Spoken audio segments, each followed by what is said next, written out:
Hello, friends. We are interested in the geography of our views, so please like and write in the comments from which city are you watching us, and were there loud stories of betrayal in your city? Share your stories with us. Maybe the next betrayal story will be from your city. And we start. Claire Bennett stood at the entrance to the Willow Grove Elementary School auditorium, straightening her white blouse, which had already begun to stick treacherously to her back. The May sun was mercilessly hot, and even a light breeze carrying the smell of freshly cut grass did not help.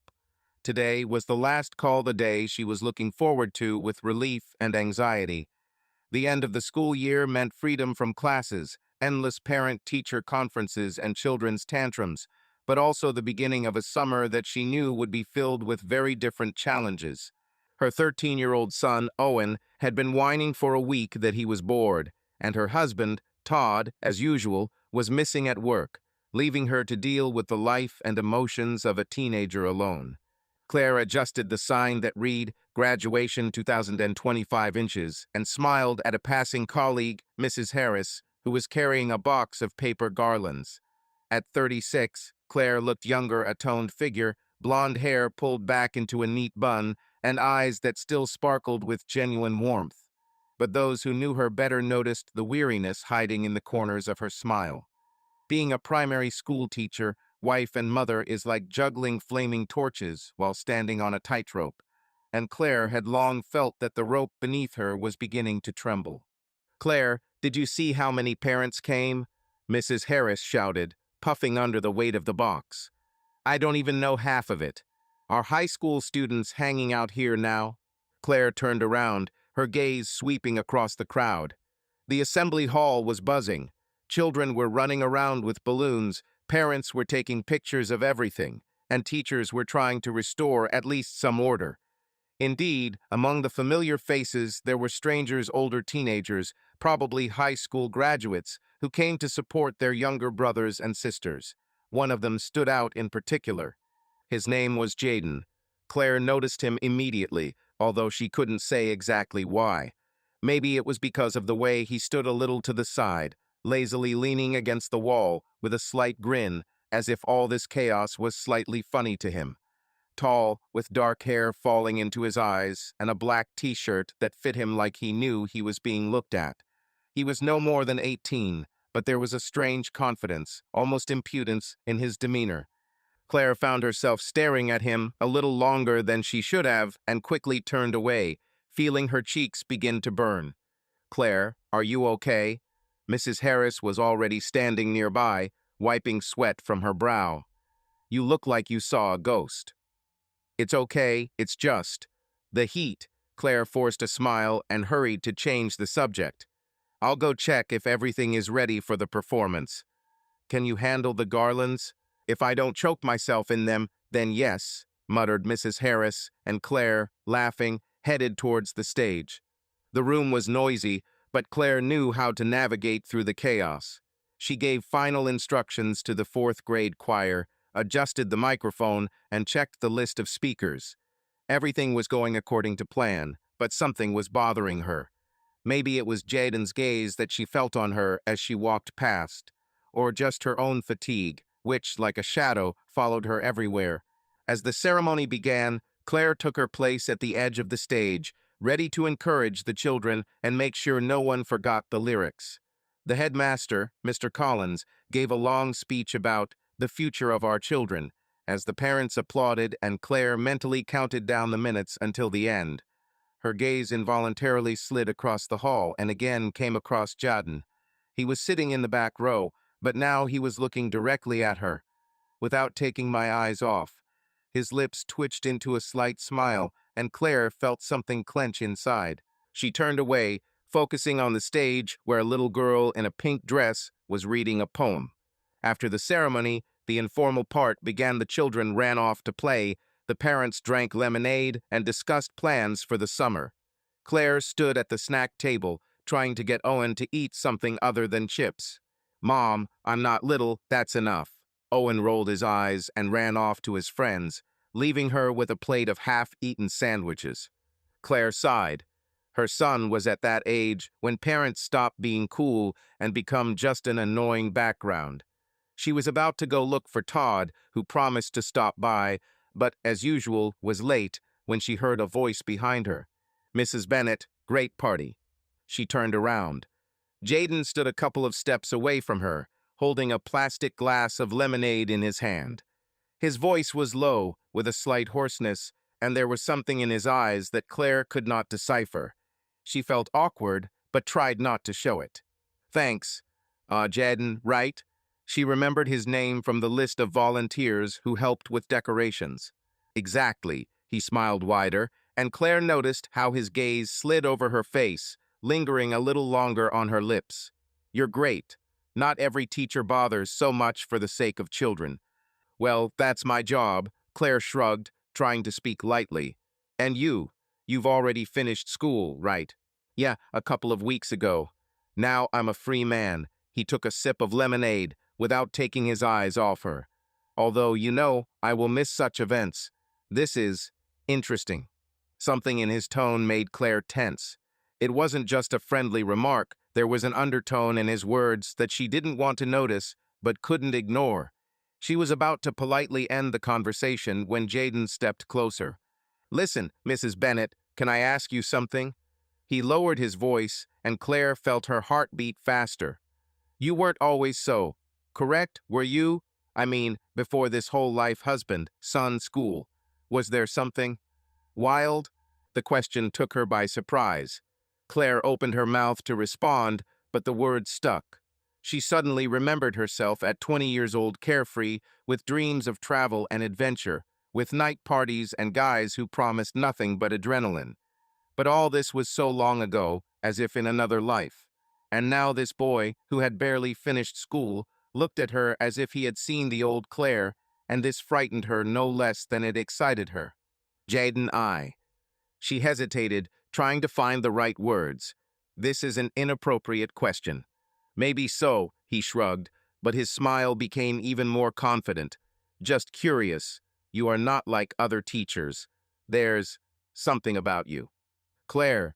Todd's voice was heard somewhere nearby, and Claire shuddered as if she had been caught doing something forbidden.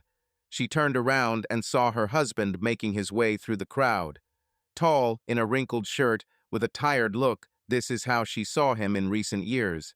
Todd smiled at her, but there was no warmth in his smile, only habit. "I'll go find Owen," Claire said hastily, feeling the heat rising up her neck. She turned to Jaden, but he had already retreated, raising his hands in a playful gesture of surrender. "See you, Mrs. Bennett," he said, and there was a promise in his voice that Claire didn't want to hear. The rest of the evening passed in a blur. Claire smiled at her parents, praised her children, joked with her colleagues, but her thoughts returned to that short conversation. She was angry at herself for allowing Jaden to upset her so easily. He was a child, a graduate, barely crossing the threshold of adulthood. But there was something in his gaze that caught her like a hook, and she could not get rid of the feeling that this hook had already caught on something deep inside. When she, Todd, and Owen finally returned home, Claire felt exhausted. Todd, as usual, turned his attention to his phone, and Owen immediately ran to his room. She was standing at the kitchen sink, looking at the dirty dishes, when she suddenly caught her reflection in the window. A woman with tired eyes, but still beautiful. A woman who once dreamed of more than this. And somewhere in the depths of her consciousness, like a distant melody, Jaden's voice sounded. Was there something wild?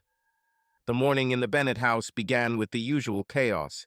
Claire stood at the stove, flipping pancakes, while Owen, buried in his phone, muttered something about a new skin in the game. Todd, already in a suit, but with a tie casually thrown over his shoulder, was drinking coffee and scrolling through the news on his tablet. The radio hummed softly from the pop charts in the background, and outside Willow Grove woke up to the sound of lawnmowers and barking neighbors' dogs. The perfect picture of an American family. Only Claire felt her own life slowly draining out of her, like sand from a broken hourglass. "Owen, put the phone away, eat," she said, placing a plate of pancakes in front of her son. Her voice was calm, but there was a weariness in it that she could no longer hide. Mom, I'm eating. Owen didn't even look up, continuing to poke at the screen. What are you starting? I'm not starting, I'm asking. Claire sighed, wiping her hands on her apron. And not what, but what? You're not in the alley. Todd chuckled, not looking up from his tablet. Let the guy live, Claire. He's a teenager. Let him check. Claire gave her husband a look that was a mixture of irritation and resignation. Todd has always been like that, a peacemaker who really just didn't want to get involved. She opened her mouth to answer, but thought better of it. For what? He still won't hear. Instead, she turned to the coffee maker, pouring herself a second cup of the morning. Coffee was her salvation, a bitter reminder that she was still capable of feeling something. Today was an important day. The TA meeting was where Claire, as always, was expected to shine. She organized a fundraiser for a new playground, negotiated sponsorships, and even personally designed the flyers. They called her Ta Mom with slight mockery, but also with respect. Claire Bennett had a knack for making everything look perfect, even if inside she was falling apart. Are you at a meeting today? Todd asked, finally putting the tablet down. Or will you spend the whole day saving the world again? Meeting at 2, Claire answered, trying not to react to his tone. And in the evening you have a meeting with voters, so don't forget to pick up Owen from the circle. Todd nodded, but his gaze had already slid to the clock. He was running for local council, and his life had revolved around the campaign in recent months. Speeches, handshakes, smiles for the press. Claire was part of this picture, the perfect wife, always there, always with a smile. But no one asked what it cost her. Mom, I don't want to go to this stupid club, Owen suddenly said, pushing his plate away. It's boring there, and everyone is so, well, suckers. Owen, we discussed this. Claire turned to him, trying to remain patient. You need to do something other than games. The robotics club is cool. This sucks, he muttered, crossing his arms. You just want me to be like Dad, all so correct. Hey, take it easy, Todd frowned, but there was no real sternness in his voice. Listen to Mother. She knows what's best for you. Claire felt something tighten inside her. Knows what's best. It was as if she were a machine programmed to make the right decisions, as if she didn't have her own desires, fears, fatigue. She turned away so that no one could see how her eyes sparkled treacherously. I went to get ready, she said, taking off her apron. Owen, don't be late for school. Todd, don't forget about the meeting. Nobody answered. She didn't wait. By 2 o'clock, Claire was in the school assembly hall, where other parents were already gathering. She wore her best TA outfit, a cream blazer, white blouse, and pencil skirt that showed off her figure without screaming that she was trying. Hair styled, light makeup, and a smile on her face. The perfect Mrs. Bennett. Only her hands, nervously fiddling with a folder with documents, betrayed the tension. Claire, you are just a savior. Linda, the TA chairwoman, exclaimed as soon as she saw her. Without you, we would never have collected so much for the site. It's a team effort, Claire replied, smiling. She always said this, although she knew that without her calls, letters, and endless meetings, nothing would have happened. The meeting went like clockwork. Claire presented the results of fundraising, showed sketches of the new site, and answered questions. Her parents applauded, and someone even joked that it was time for her to run for the council instead of Todd. Claire laughed and joked back, but she felt empty inside.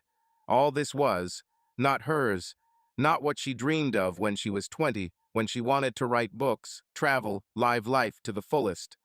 Now her life was reduced to flyers, pancakes, and smiles, which she handed out like candy on Halloween. After the meeting, Linda dragged her to coffee in the school cafeteria, where they sat at a table overlooking the playground. The children were running around on the old swing, and Claire couldn't help but think how many more of these meetings she would have to do before she could breathe out. Are you okay, Claire? Linda took a sip of coffee, looking at her carefully. You look, I don't know, tired. It's just that summer is just around the corner, Claire shrugged, trying to speak lightly. Owen is in his rebellious mood, Todd is all in the campaign. You know how it goes. Oh, I know, Linda rolled her eyes. My Bob decided last year that he was now a businessman and started a startup. Now I alone carry the children to all the clubs. How are you coping? Is Todd even helping?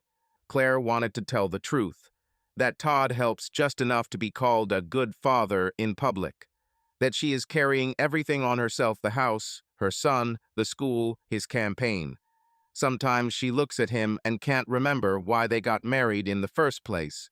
But instead she smiled. We are a team, she said, and her own voice seemed foreign to her. Everything is under control. Linda nodded, but there was doubt in her eyes. Claire quickly changed the subject, talking about a new school event, and soon Linda was laughing, forgetting about her question. And Claire sat, sipping cold coffee, and thinking about how easily she managed to deceive everyone, even yourself. That evening, after a silent dinner, Claire sat in the living room, checking her email. Todd was at another meeting with voters. Owen was in his room with headphones, shutting out the world. She opened a letter from the top thanking her for her work and felt something tighten inside her. Another compliment. Another mask.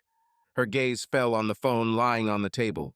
She knew she shouldn't do this, but her fingers automatically reached for the screen. She opened social media and, almost unconsciously, searched for Jaden. His profile was found right away public, with a bunch of photos. Jaden on the beach, Jaden with friends, Jaden with a guitar. In one of the photos, he was looking straight into the camera with the same cheeky smile he wore at graduation. Claire felt her heart beat faster and immediately closed the app, as if she had been caught doing something shameful. Lord, what am I doing? She muttered, leaning back on the sofa. She was 36, married, and had a son. And this boy, this Jaden, was just an accident, a fleeting moment that meant nothing. But then why couldn't she stop thinking about his words? Was there something wild? The door slammed and Todd was back. Claire quickly put the phone away and stood up to meet him. How did it go? She asked, trying to sound interested. Okay, Todd threw his briefcase on the chair and reached into the refrigerator for a beer. People ask stupid questions, but I managed. How's your day? Okay, she answered automatically. Ta collected more than expected. The site will be ready by autumn. Cool, he said, but his eyes were already somewhere on the phone. You did great, Claire. As always. She waited for him to say something else. Maybe he'll look at her like he once did when they just started dating. But Todd simply opened a beer and went into the office, leaving her standing in the middle of the kitchen. Claire looked at her reflection in the glass closet door. The woman who did everything right, and who felt like she was suffocating. Claire sat on the living room couch with her arms wrapped around her knees. It was 11:47 p.m., and the Bennett house was silent, broken only by the occasional hum of the refrigerator. Todd was long asleep, snoring in their bedroom, and Owen, apparently, was still playing with headphones despite her requests to go to bed. The TV was turned off, but Claire still looked at the dark screen, as if it could provide answers to the questions that she was afraid to ask herself. Her phone lay on the coffee table, face down, like a ticking time bomb. She didn't sleep. I couldn't. After that Tom meeting, after another day of being the perfect wife, mother, and teacher, something inside her snapped. Not sharply, not with a bang, but quietly, like cracked glass that is still holding on, but is no longer whole. She thought about Todd, about his indifferent, well done, and absent look. About Owen looking at her like she was a nuisance. About myself, about Claire, who once laughed until she cried, danced in the rain, and believed that life would be more than this. Her gaze fell on the phone. She knew she shouldn't. I knew it was stupid, dangerous, wrong. But her fingers were already reaching for the screen, and a second later she opened social networks. His profile was still in the search history, Jaden. She hadn't gone there since that evening, but she hadn't deleted it from her phone's memory, and not from the memory of the head. She scrolled through his page, lingering over the photos. Jaden at the skate park, with his hair tousled and a smile that took her breath away. Jaden with friends, beer in hand, against the backdrop of the sunset sky. Jaden, who was too young, too cocky, too alive. She closed the app and threw her phone on the couch, angry at herself. What is she doing? She is 36, she has a family, a reputation, a life that she has built over the years. But this life felt like a dress made for someone else. It fit perfectly, but did not warm. And then the phone vibrated. Claire flinched as if she had been caught stealing. She grabbed it, expecting to see a message from Todd or maybe Linda with some question. But a notification from the social network appeared on the screen. From Jadden, at 004. Mrs. Bennett, just wanted to say thank you for everything. You made graduation unforgettable. Claire stared at the message, feeling her heart pound. It was innocent, just gratitude. But something about those words, the fact that he wrote to her at midnight, the fact that he wrote at all made her freeze. She reread the message 3 times, looking for subtext that might not have been there. Or was it? She didn't know. But she knew she shouldn't answer. Her fingers hovered over the keyboard. She could have ignored it. Delete. Forget. But instead, she started typing. Glad you liked it, Jaden. It was a team effort. She pressed send and immediately regretted it. What is she doing? This was not just an answer, it was a step. Small, but a step. She threw the phone on the sofa as if it had burned her hands and stood up to pour herself some water. Her movements were sharp, almost panicky. She turned on the tap, filled the glass, but didn't drink. She just stood there looking at her reflection in the dark window. A woman with wide eyes, as if she didn't recognize herself. The phone vibrated again. Claire froze, feeling her pulse quicken. She slowly walked back to the couch, picked up her phone, and opened the message. Teen, you say, I saw how you built everyone there. You're like a general, only prettier. Claire felt her cheeks heat up. Emoji, that damn wink emoji. It was flirting, obvious, brazen, and she knew it. She should have blocked him. Write something strict, teacher-like. But instead she smiled. She smiled like a girl who was complimented by a guy at a bar. And this feeling light, warm, forgotten was so alien that she was almost afraid.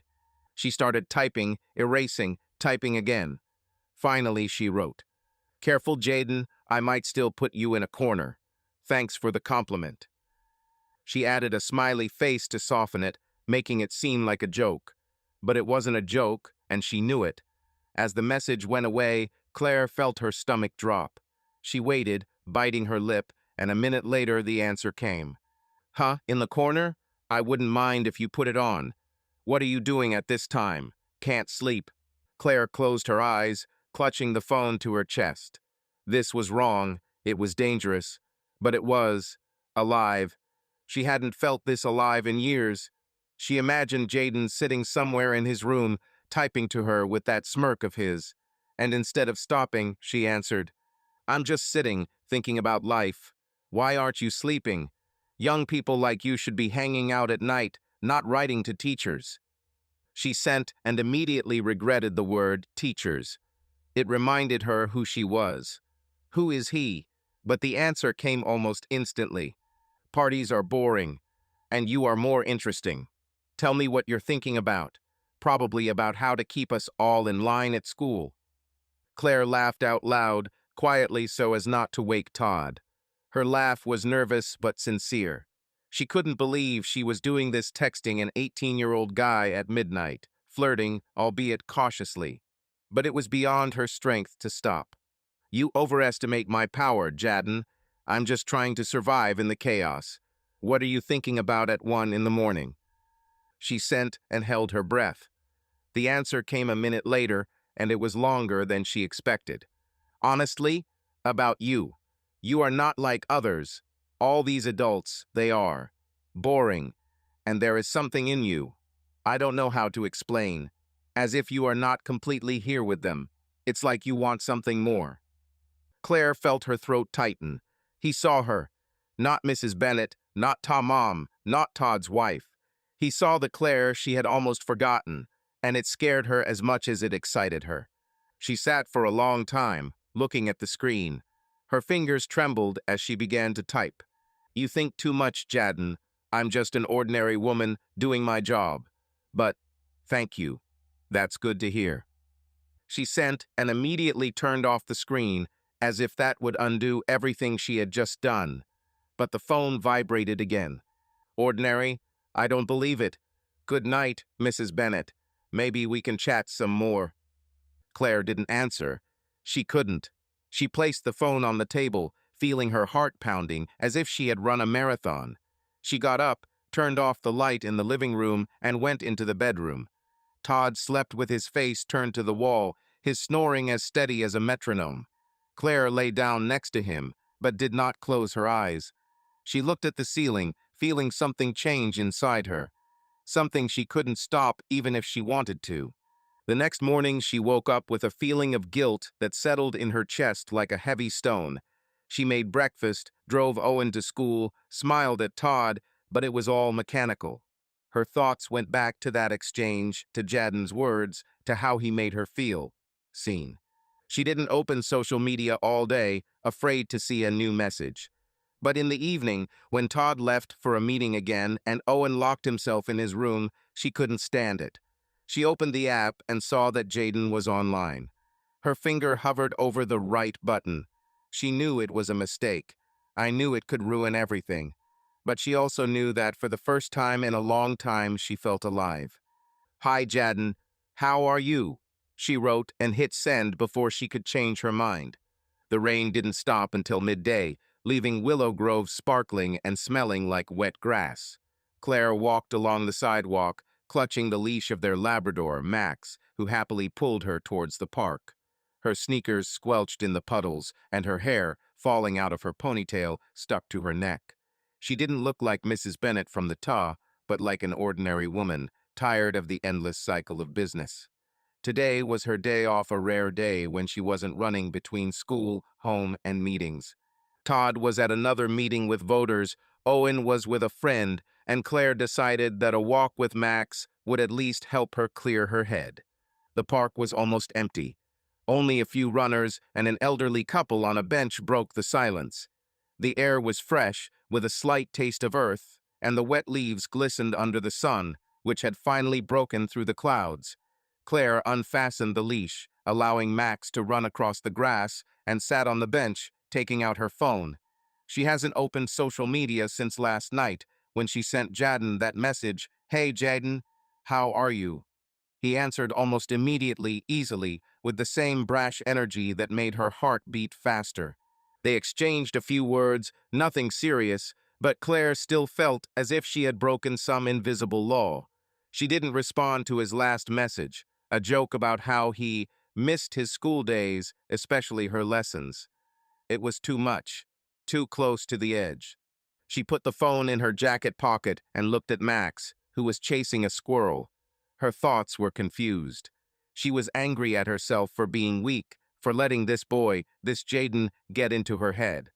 But at the same time, she could not deny that his words, his attention, his gaze, all this awakened something in her that she had long buried. The desire to be seen. The desire to be not only a mother, wife, teacher, but a woman. Mrs. Bennett. Claire winced when she heard a familiar voice. She turned around, and her stomach lurched.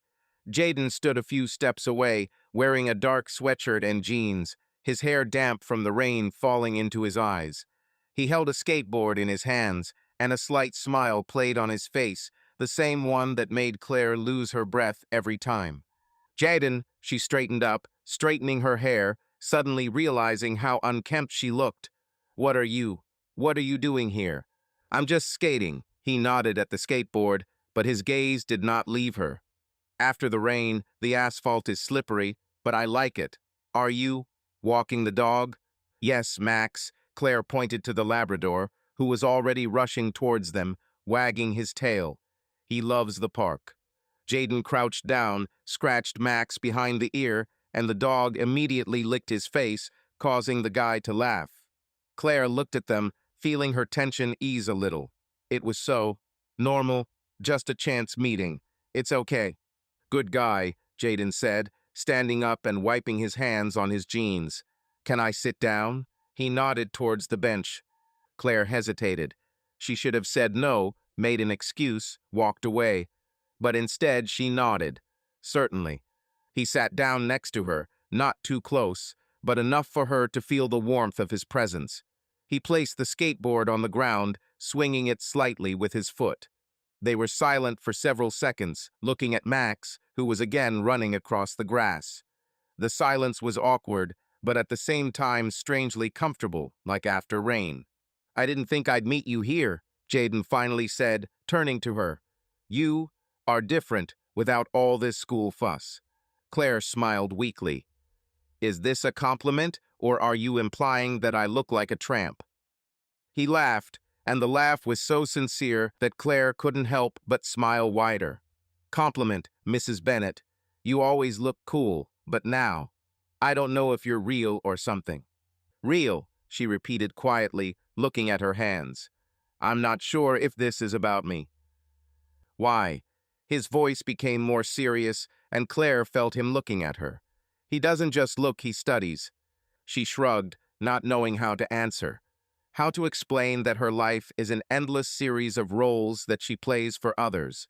Has she forgotten who she really is? Instead, she changed the subject. "And you? What do you do besides skateboarding? Plans for the summer?" Jaden leaned back on the bench, looking up at the sky. "Nothing special yet. Maybe I'll go to the coast with friends. Maybe I'll find a job. In general, I'm just trying to figure out what's next." "It's okay," Claire said softly. "At your age, everything seems so big."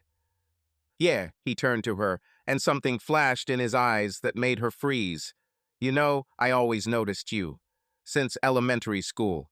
Claire frowned, not understanding. "Have you noticed? You weren't my student." "I wasn't," he chuckled, but his voice became quieter, almost intimate. "But I saw you at school events, at meetings. You have always been, I don't know, like light. All these adults, they are so gray, but you are not. I was small, but even then I thought you were cool." Claire felt her cheeks heat up. She didn't know what to say. It was sweet, almost touching, but there was something else in his tone. Something that made her heart beat faster. "Jaden, that's cute," she tried to smile, but her voice trembled. "But I'm just a teacher. Nothing special." "It's not easy." He leaned a little closer, and Claire smelled his cologne fresh, with a slight woody note. "I'm serious. Damn, this is going to sound stupid, but I was in love with you." "Well, childishly, of course, but still." Claire froze. Her breathing became ragged, and her thoughts swirled like leaves in the wind.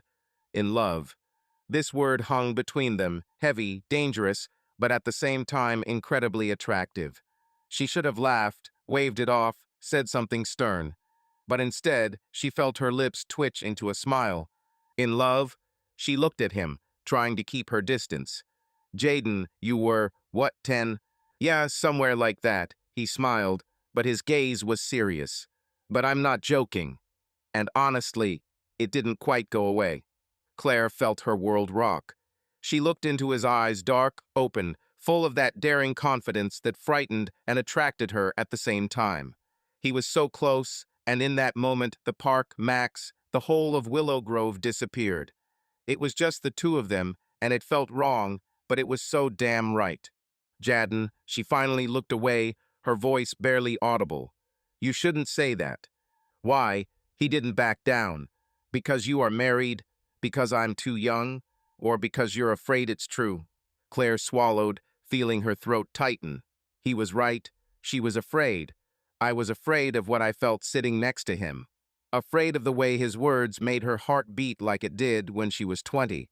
She was afraid that if she didn't leave right now, she would do something she would regret for the rest of her life. I I need to go." She stood up. Her movements were sharp, almost panicky. "Max, come to me." Jaden also stood up, but did not stop her. He just watched, with that same little smile that said, "I know how you feel." "See you, Mrs. Bennett," he said as she walked away, attaching the leash to Max's collar. Claire didn't answer. She walked away, feeling his gaze on her back. Her heart was pounding, and her thoughts were confused. She was shocked by his words, his courage, his truth. But what scared her most was that she was flattered. She liked that he saw in her not only a teacher, not only a wife, but a woman. And this feeling warm, dangerous, alive was something she couldn't let go of, even if she wanted to. June in Willow Grove was unbearably hot. The air felt thick, sticky, and even the school's air conditioners could barely cope, leaving the classrooms as stuffy as greenhouses. Claire sat at her teacher's desk, sorting papers for the summer camp she'd agreed to oversee as a way to take her mind off. Everything. Her blouse was stuck to her back, and her hair, usually neatly tied up, was falling out of its bun, falling down her neck. The classroom windows were open, but a light breeze brought only the smell of heated asphalt and the distant hum of a lawnmower. She tried to focus on the children's lists, the class schedule, the cafeteria menu, anything to avoid thinking about him. But Jadden was everywhere. In her thoughts, in her dreams, in the short, careful messages they had exchanged over the past 2 weeks since that meeting in the park. His every word, every emoticon, every hint ignited a fire in her that she could not put out. She hated herself for it. She hated that she checked her phone like a teenager, that her heart skipped a beat when a new notification arrived. But what she hated most was that she couldn't stop. This morning he wrote, "Are you at school? Maybe I'll drop by and help with something." Claire responded dryly, "I'm busy, Jaden. I'm preparing for the camp." But he did not lag behind, sending in response, "It's a pity, but I thought we could chat. Well, if you change your mind, I'm not far away." She didn't answer, but his words stuck in her head like a thorn. And now, sitting in an empty classroom, she felt her resolve melting under this damned heat. The classroom door creaked and Claire looked up, startled. Jaden stood in the doorway, leaning against the frame, with that grin of his that was both boyish and dangerous. He was wearing a black t-shirt that fit his shoulders and jeans, and in his hands was a bottle of water covered with drops of condensation. His hair was slightly damp, as if he had just washed his face, and Claire couldn't help but notice how a drop of water rolled down his neck. "Jadden," her voice was harsher than she intended. "What are you doing here?" "You said you were busy," he shrugged, stepping inside and closing the door behind him. "I decided to check if I needed help." Claire felt her throat tighten. Door. He closed the door. It was an empty classroom. The school was almost empty, only a few teachers and camp organizers were wandering somewhere in other buildings. They were alone, and the thought was both terrifying and exhilarating. "I'm managing," she said, looking away and pretending to sort papers. "You shouldn't be here." "Why?" He came closer, stopping at the edge of her table. "Because I'm in the way? Or because you are afraid?" Claire looked at him, and her breath hitched. He was so close that she felt the warmth of his body, the smell of his cologne the same as in the park, fresh, with a slight woody note. His eyes, dark and attentive, looked at her as if they saw everything: her fear, her desire, her struggle. "Jadden, this is wrong." Her voice trembled, and she hated herself for this weakness. "You know why?"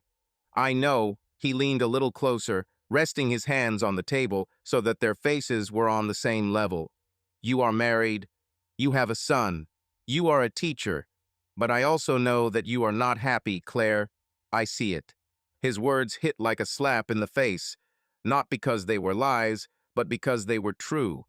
Claire felt her eyes sting, but she clenched her jaw, refusing to give in. "You don't know anything about me," she said, but her voice was barely audible.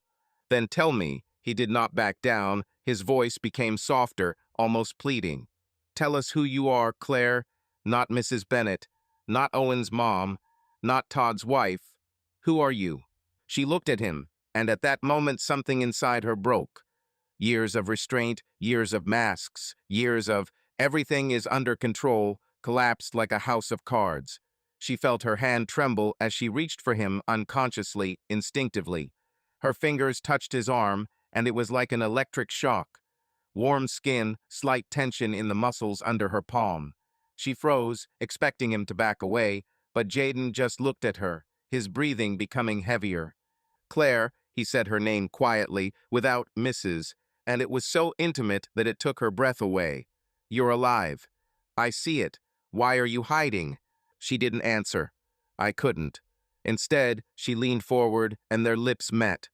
This was not a kiss from romantic films. It was awkward, desperate, full of fear and hunger. His lips were warm, slightly salty from the heat, and Claire felt her body respond. For the first time in years. She felt not just a function, but a woman. Alive. Desired. He responded instantly, his hands sliding to her waist, pulling her closer. The table between them was an obstacle, and Jadden, without breaking the kiss, walked around it, pressing her to him. Claire felt her heart pounding and her hands shaking as she ran her fingers through his hair. It was wrong, it was crazy, but at that moment she didn't want to think. She wanted to feel. They pulled away, breathing heavily, their foreheads touching. Claire looked into his eyes, and there was so much in them: desire, tenderness, something almost painfully sincere. "I can't stop thinking about you," he whispered, his voice hoarse. "Since that day in the park. From the day I was a child. You're like fire, Claire." Her throat tightened. She wanted to say that it was a mistake, that they should stop, but the words stuck. Instead, she kissed him again, harder, more desperately, as if she was trying to quench a thirst. Craigslist. She knew it was crazy, but she couldn't stop. His hands slid under her blouse, touching her skin, and Claire gasped, feeling her body respond to his every movement. It was more than physical, it was a release, a moment where she finally allowed herself to be herself. But then she heard footsteps in the corridor. Claire recoiled, her eyes wide with horror. Jaden froze, his hand still on her waist, but he also heard the sound. They pulled away from each other. Claire straightened her blouse, her hand shaking.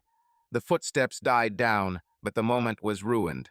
I can't," she whispered, stepping back. Her voice trembled, and her eyes filled with tears. "This is wrong. I have a family." "Claire," he stepped towards her, but she raised her hand to stop him. "No," she shook her head, her voice full of pain. "You don't understand. I can't do this. I can't destroy everything." He looked at her, and there was a mixture of pain and determination in his eyes. "You don't destroy. You are living. Can't you see?" But Claire was no longer listening. She grabbed her bag and almost ran towards the door, her face burning with shame and guilt. She felt torn in half, one half screaming that she had made the biggest mistake of her life, the other whispering that, for the first time in years, she was herself. "Claire," Jadden called, but she didn't turn around. She ran out of the classroom, her steps echoing loudly in the empty corridor. The heat was pressing, but the cold inside her was stronger. She was alive, yes, but at what cost? Claire stood at the kitchen island, chopping carrots for a salad while the Bennett house buzzed like a beehive. In the living room, Todd's assistants were laying out stacks of flyers with his face on them, a confident smile, perfectly coiffed hair, the slogan, "Todd Bennett, for our future." In the hallway, a photographer was setting up the light for a family portrait that was to be published in the local newspaper. The reporter from the Willow Grove Times, a sharp-eyed young woman with a notebook, wandered through the house, asking questions of everyone she came across. Owen, locked in his room, refused to come out, and Claire, as always, was at the center of the chaos, trying to keep everything under control.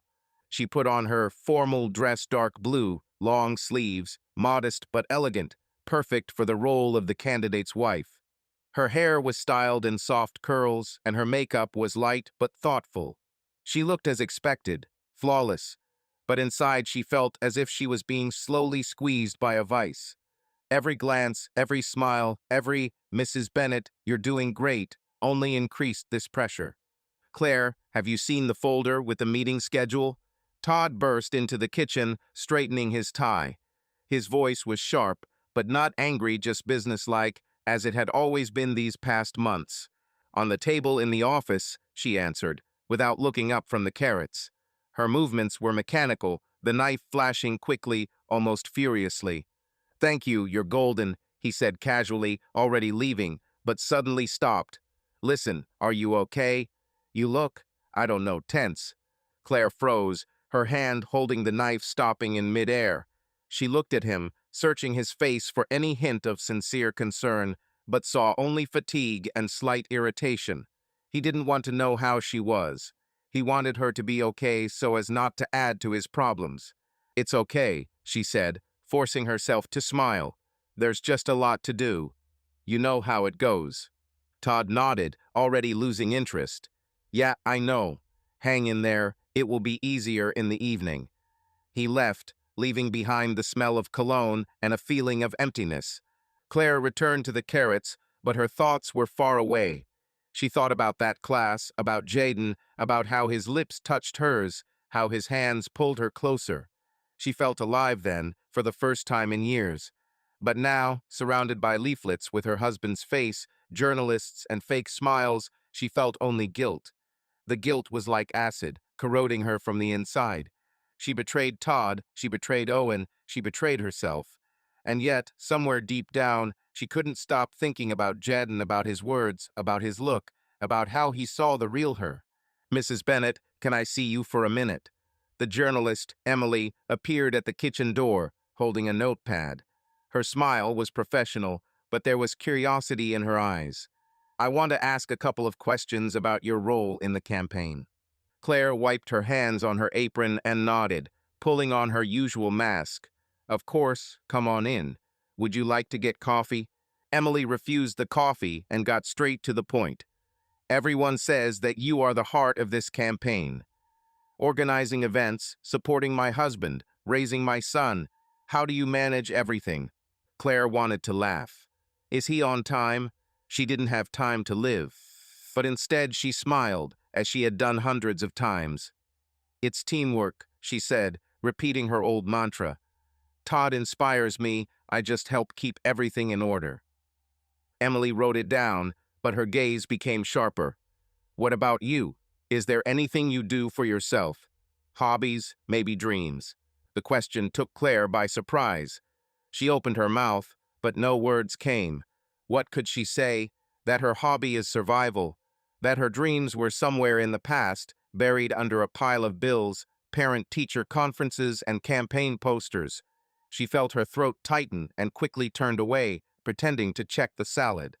Oh, you know, I like to read when I have time, she lied, her voice too high-pitched. And walks with the dog. Nothing special. Emily nodded, but Claire felt that the journalist was seeing more than she would like. You and Todd are the perfect couple, Emily continued, leafing through her notebook. How do you cope with the pressure of the campaign? It's stressful for the family. Claire gripped the edge of the tabletop, her fingers turning white. The perfect couple. How tired she was of this word. We're managing, she said, trying to sound confident. We have Owen, for whom we are trying, and we support each other. It was a lie, and Claire knew Emily could feel it. But the journalist just smiled and wrote something down in her notebook. Thank you, Mrs. Bennett. You are truly inspiring. After Emily left, Claire leaned against the countertop, closing her eyes. Her chest felt tight, as if the air in the kitchen had become too heavy. She wanted to scream, she wanted to break those damn leaflets, she wanted to run away. But instead, she grabbed a bowl of salad and walked into the living room, where the photographer was already waiting for a family photo. Claire, great, you're ready, Todd exclaimed when he saw her. He was in the center of the room, surrounded by assistants, and looked like a man who knew that all eyes were on him. Call Owen, it's time to take a photo. Claire nodded, feeling her smile become more and more forced. She went upstairs and knocked on her son's door. Owen, come down. We need to take a photo.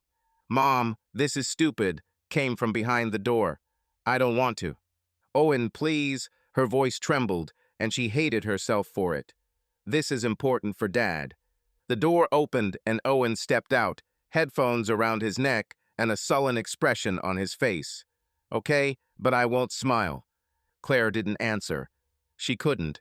She simply followed him downstairs, feeling her world narrowing to this scene. Todd, Owen, the photographer, the camera flashes. They stood in front of the banner with Todd's face on it, and Claire felt his hand rest on her waist, a familiar, mechanical gesture. She smiled as she always did, but her eyes were empty. Great, Bennett's, you're perfect, exclaimed the photographer, clicking his camera. Claire, a little closer to Todd, yes, like that. She shifted, feeling his fingers squeeze her waist a little tighter. It wasn't warmth, it wasn't intimacy, it was staged. and Claire suddenly realized that she was suffocating. Not physically, but deep inside, where the Claire who once laughed, dreamed, and loved lived. When the filming ended, the house was filled with noise again. The aides discussed strategy, the journalist asked final questions, and Todd spoke on the phone. Claire went into the kitchen, pretending she had to clean. She was standing at the sink, looking at the dirty dishes, when she suddenly felt her phone vibrate in her pocket. She knew who it was even before she looked. Message from Jaden. Saw the posters of your husband. You look cool in the pictures, but I know you're not like that. When will we see you? Claire closed her eyes, her fingers gripping the phone. She wanted to delete the message, block it, forget it. But instead, she felt her lips twitch into a smile. He saw her. Not Mrs. Bennett, not the candidate's wife, but her. And it was like a breath of air in a room where she was suffocating. She didn't answer. I couldn't. But she knew it was only a matter of time. And this thought frightened her as much as it excited her. July in Willow Grove was like a hot frying pan. The air trembled over the asphalt, and the evenings brought only a lazy stuffiness, from which neither open windows nor the faint hum of the air conditioner could help. Claire sat on the Bennett's porch, sipping iced tea and watching Owen and Jaden play with a basketball in the yard. Owen, usually sullen and withdrawn, laughed as he tried to take the ball away from Jaden, who easily dodged it, teasing him. It was a scene that should warm the heart of any mother. Her son finally happy, and the older guy who has become something of an idol for him. But Claire felt only cold horror squeezing her chest. How did this happen? How did Jaden, this boy who turned her life upside down, end up in her house, in her yard, in the life of her son? It all started a week ago when Owen, returning from summer camp, mentioned that this cool guy had helped him set up his skateboard. Claire didn't immediately understand who he was talking about, but when Owen said the name Jaden, her world rocked. She wanted to forbid her son to communicate with him, to come up with any excuse, but how? Jaden was just a former school student, a volunteer, a local guy. A ban would look suspicious, and Claire couldn't risk it. And now here he was, in the flesh, throwing the ball to her son and giving her looks that made her skin burn. "Mom, look, I almost made it," Owen shouted, trying to throw the ball into the hoop. His face lit up with excitement, and Claire forced herself to smile. "Well done, Owen," she responded, but her voice sounded strained. She looked at Jaden, who winked at her before focusing back on the game. That wink was like a punch to the gut, daring, intimate, a reminder of what connected them behind closed doors. Their connection did not stop after that day in class. On the contrary, it became deeper, more dangerous. Claire and Jaden met on the sly in an abandoned skate park late at night, in her car in an empty parking lot, in a motel outside the city where no one asked questions. Each time she swore that this was the last time, that she would stop, return to her life, to Todd, to Owen. But every time she returned to Jaden, to his hands, his lips, his words, which made her feel alive. Their encounters were a mixture of passion and pain, erotic, almost unbearably intense, but always accompanied by guilt that ate away at her from the inside. Last night, in a motel with faded wallpaper and a creaky bed, Claire lost herself in it again. Jaden was gentle but insistent, his fingers sliding over her skin as if he knew her every secret. She pressed herself against him, her breath mingling with his, and in those moments she forgot about Todd, about Owen, about the posters with her husband's face. There, in the half-light, she was just Claire, the woman wanted, the woman seen. But then, as they lay there, breathing heavily, and his hand lazily stroked her back, the guilt returned like a cold wave. She stared at the ceiling, feeling her heart torn between desire and duty. "Are you okay?" he asked then, his voice hoarse but sincere.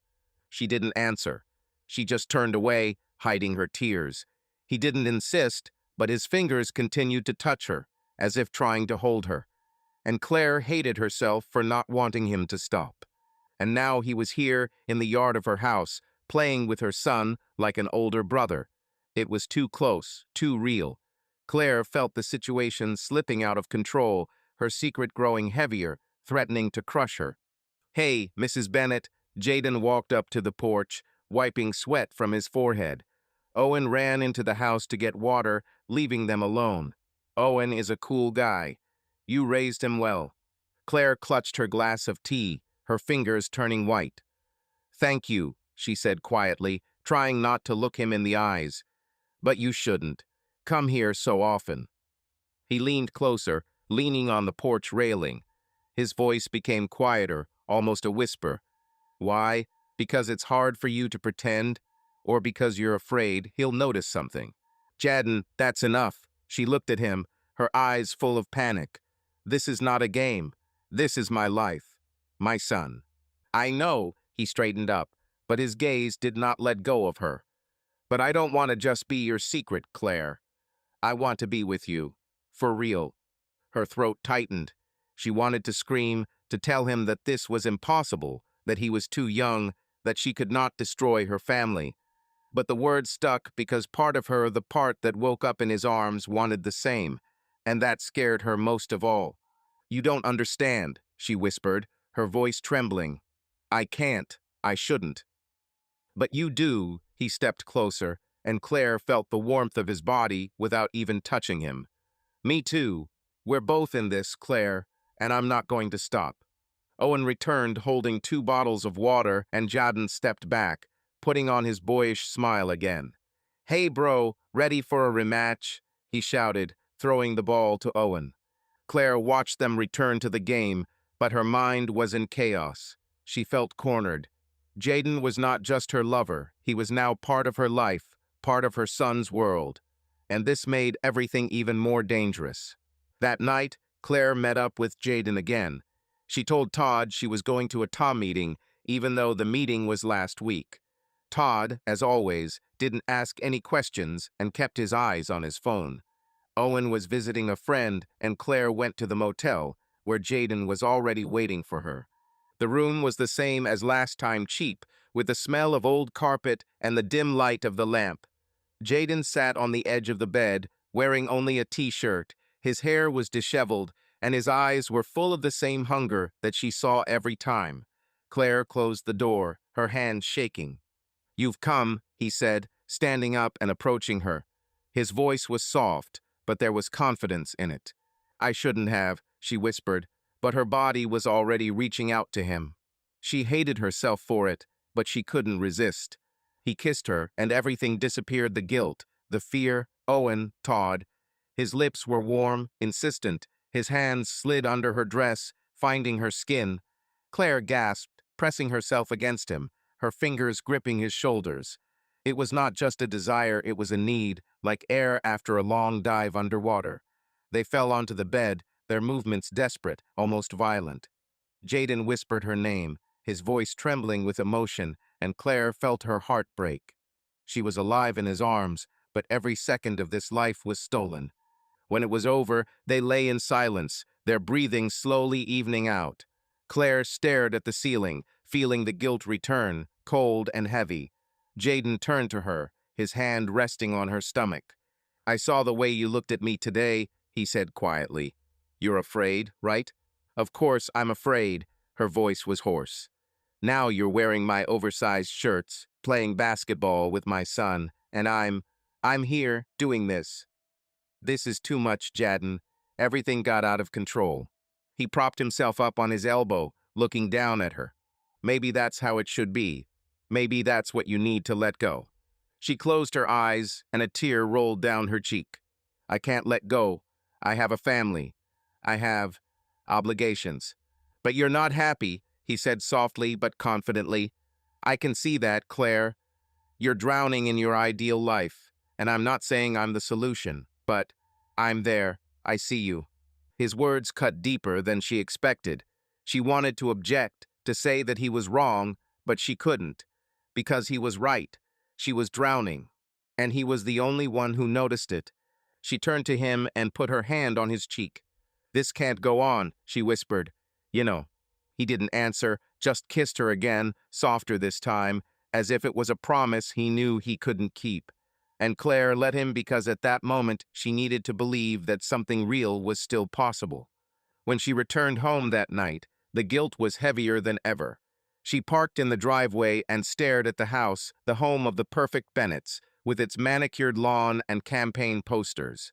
She thought of Owen laughing with Jadden, about Todd, unaware of her betrayal, and about herself sandwiched between the woman she was and the woman she would like to be. The phone vibrated. Message from Jaden. "You're not alone, Claire. I'm close." She didn't answer. I couldn't. But she didn't delete the message either. And this, she knew, was the most dangerous of all. Claire sat in her car in a supermarket parking lot, gripping the steering wheel as if it could keep her from falling into the abyss. Her phone lay on the passenger seat, the screen glowing with a new message from Jaden. She hadn't opened it for 10 minutes, but she knew it wasn't just another joke or flirtation. His last message, which arrived at night, turned her world upside down. A photograph from a security camera near the school, a blurry but distinct silhouette of two figures kissing in an empty classroom. Her and Jaden. And the caption, "We need to talk, Claire, today." She could feel her heart pounding and sweat running down her back, despite the air conditioner being on. That was the end.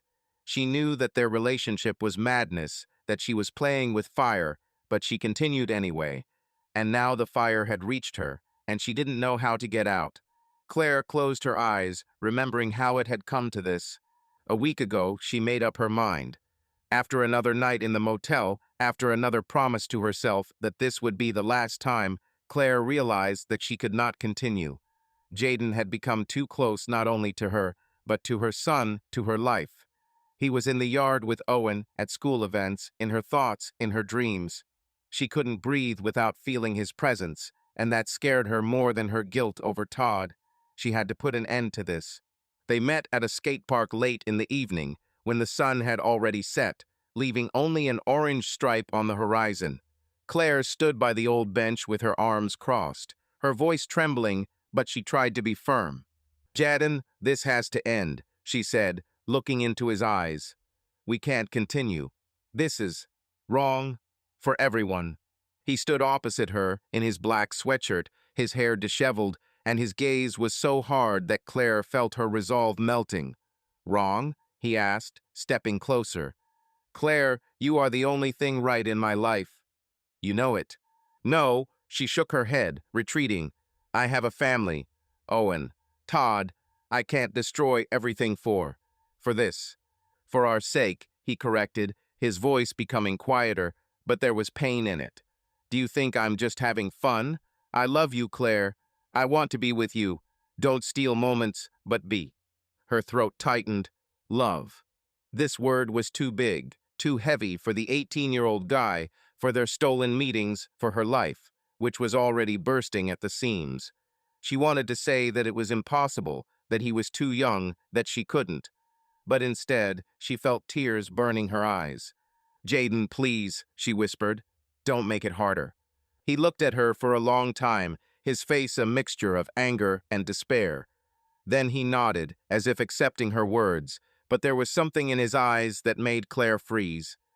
"Okay," he said quietly, "if that's what you want." She left, feeling her heart breaking. She thought this was the end. I thought I made the right choice. But now, with this message, with this photograph, she realized that she was mistaken. Claire finally opened the message. Jaden wrote, "Meet me at the skate park, 20 o'clock. Please, Claire, this is important." She swallowed, her fingers trembling as she typed the answer, "I'll be there." She didn't know what to expect, but she knew she couldn't ignore it. Not now that he held her life in his hands. The skate park was empty, just like that evening when she tried to finish everything. Dusk enveloped Willow Grove, with only the faint glow of street lamps illuminating the concrete ramps and benches. Claire parked, her hands still gripping the steering wheel, as if she could just drive away. But she got out of the car, her sneakers squeaking softly on the gravel as she walked towards the bench where Jaden was already sitting. He looked different. There was no usual grin, there was no cocky confidence. His shoulders were tense and his eyes were dark, almost haunted. He was holding the phone, and Claire knew it was the same photo. "Jaden," her voice was hoarse, barely audible. "What are you doing?" He looked up, a mixture of pain and determination in his eyes. I didn't mean it, Claire. Is it true? But you left me no choice. Choice? She felt anger flare up inside, overpowering her fear. Are you blackmailing me? Are you serious? This is not blackmail. He stood up, taking a step towards her, but stopped when she retreated. I don't want money, Claire. I don't want anything but you. I want you to be with me. Always. Her breathing hitched. She looked at him, not believing her ears. Are you crazy? She whispered. Do you understand what this means? My family, my life, my reputation, everything will be destroyed. And you think I'll just leave for you? Yes, his voice was firm, but emotion trembled in it. Because you're unhappy, Claire, I see it. You are suffocating in this house, with this husband, with this life. I can give you more. I can give you freedom. Claire laughed, but it was a bitter, almost hysterical laugh. Freedom? Jaden, you're 18. You don't even know what freedom is. And I'm a mother, wife, teacher. I can't just up and leave everything. You can, he stepped closer, and now she did not retreat, although her body was trembling. You can because you're alive, Claire. I saw this when we were together, when you weren't pretending. You want it as much as I do. Her throat tightened. She remembered their nights, the motel, his hands, his whispers. She felt alive then, but it was a stolen life, built on lies. And now he held this lie in his hands like a weapon. If you show this photo, she said, her voice cold, you will not only destroy me. Owen, Todd, do you understand what this will do to my son? Jaden froze, his face contorting. I don't want to hurt anyone, he said quietly. I can't lose you, Claire. When you said it was over, I didn't know what to do. This is all I have. She looked at him, and her anger began to dissolve, giving way to pain. He was young, desperately in love, and in his eyes she saw not a threat, but fear. Fear of losing her. And that made it even worse, because part of her wanted to hug him, tell him that everything would be okay. But she couldn't. Jaden, she stepped towards him, her voice becoming softer. You can't force me to be with you, even with this photo. If you use it, you won't get me. You will only get my hatred. He swallowed, his hands dropping. Then what should I do? His voice was almost pleading. I love you, Claire. I don't know how to stop. Her eyes filled with tears. She wanted to say that she didn't know how to stop either. Every time she tried, she was drawn back to him. But instead, she shook her head. Delete the photo, Jaden, and leave me alone. Please. He looked at her for a long time. His face was a mixture of pain and despair. Then he nodded, took out his phone, and showed her how he deleted the photo. Here, he said hoarsely, it's gone, but it doesn't change how I feel. Claire felt her legs give way with relief, but the guilt remained. She knew this wasn't the end. Not for her, not for him. I have to go, she whispered, turning to the car. Claire, he called, and she froze without turning around. If you change your mind, I'll be waiting. She didn't answer. She got into the car, started the engine, and drove away, feeling her heart breaking. She was free from blackmail, but not from him, and not from myself. September had brought a chill to Willow Grove, but for Claire Bennett the air remained heavy, laced with anxiety. She sat in the school auditorium at the regular TOM meeting, flipping through the agenda, but her mind was elsewhere. Flyers, school events, the budget for the fall festival, all of it seemed small, almost unreal compared to the chaos that was growing inside her. Her life, so carefully built, began to fall apart at the seams, and every whisper, every sidelong glance seemed to her to be harbingers of disaster. Claire tried to control herself. She smiled, joked with the other parents, and gave directions on decorations for the festival. But her hands trembled as she handed over the folders, and her gaze kept flicking to the phone she kept in her bag. Jaden hasn't written since their last meeting at the skate park, when he deleted that ill-fated photo. She should have felt relief, but instead she felt empty. His absence was as painful as his presence, and Claire hated herself for this dependence. Claire, are you with us? The voice of Linda, the TA chairwoman, pulled her out of her thoughts. Linda looked at her with a slight smile, but something wary flashed in her eyes. Yes, of course, Claire straightened up, forcing herself to concentrate. Sorry, I got lost in thought. What were you saying? I said that we could involve high school students in the festival. Linda leaned back in her chair. Her tone was casual, but Claire sensed a catch. Maybe the guy who helped at the graduation. Jadon, I think. He seems to be friends with your Owen. Claire felt her throat tighten. She forced herself to smile even as her heart began to pound. Oh yes, Jadon. He, he's a good guy, but I guess he's busy going to college and all that. Is it true? Chimed in another mom, Sharon, whose reputation as a gossip was known to everyone in the TA. Her voice was sweet, but her eyes sparkled with curiosity. I saw him a couple of times near school.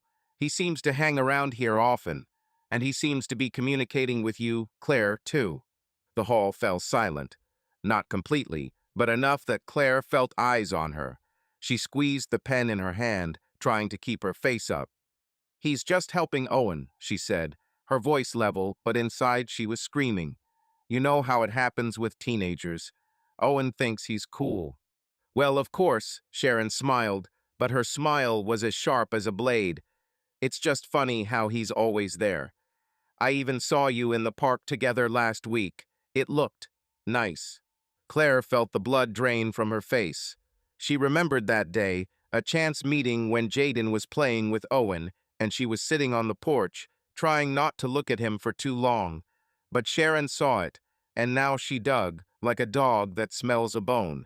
Sharon, you know how it is, Linda intervened, her tone light, but with a hint of warning. Claire is always busy with the kids, and Owen is at that age when the older kids are like heroes to him. Let's get back to the festival.